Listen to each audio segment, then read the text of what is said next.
इनाया को सर पे चोट लगी, बेड से गिरी थी वो। तो माओ का काम यही होता है कि एक छोटी सी सिचुएशन को इतना बड़ा बनाओ, उसके बारे में पूरा दिन खुआरो। एक बात तो मैं तुम्हें बता दूं मेरी जान, कि अरमान मेरे सारे पूरे हो जाते हैं।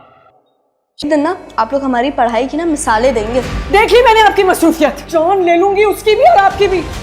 ड्रामा सीरियल मायरी की नेक्स्ट आने वाली एपिसोड में आप देखेंगे कि बेटी पैदा हो जाने के बाद जब एनी को ये लगता है कि अब तो वो पढ़ ही नहीं सकेगी, लेकिन अपनी माँ की हौसला अफजाई करने पर एनी फिर से पढ़ाई के लिए तैयार हो जाती है और उसकी माँ उससे कहती है कि मैं ही तुम्हारी बेटी को संभालूंगी, तुम्हें इस बारे में फ़िक्रमंद होने की कोई ज़रूरत भी नहीं।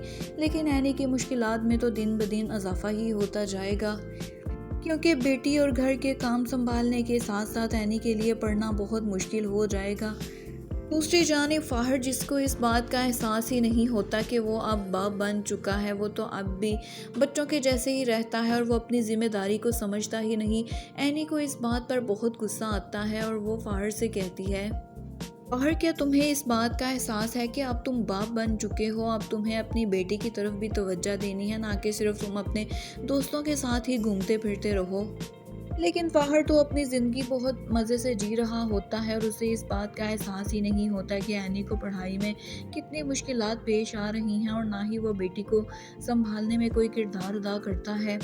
फाहर अपनी जिम्मेदारियों से भागता रहेगा और आखिरकार एनी और फाहर में मोहब्बत पैदा होने की बजाय दूरियां पैदा हो जाएंगी।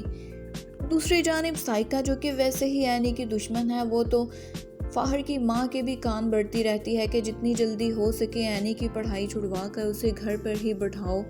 वो एनी से कहेगी कि तुम देखना एक दिन मैं अपने सारे इरादों में कामयाब हो जाऊंगी। नाज़रीन, ड्रामा सीरियल मायरी और मज़ीद ड्रामा के प्रोमोस और लेटेस्ट अपडेट्स के लिए हमारे चैनल को लाइक और सब्सक्राइब करना मत भूलें।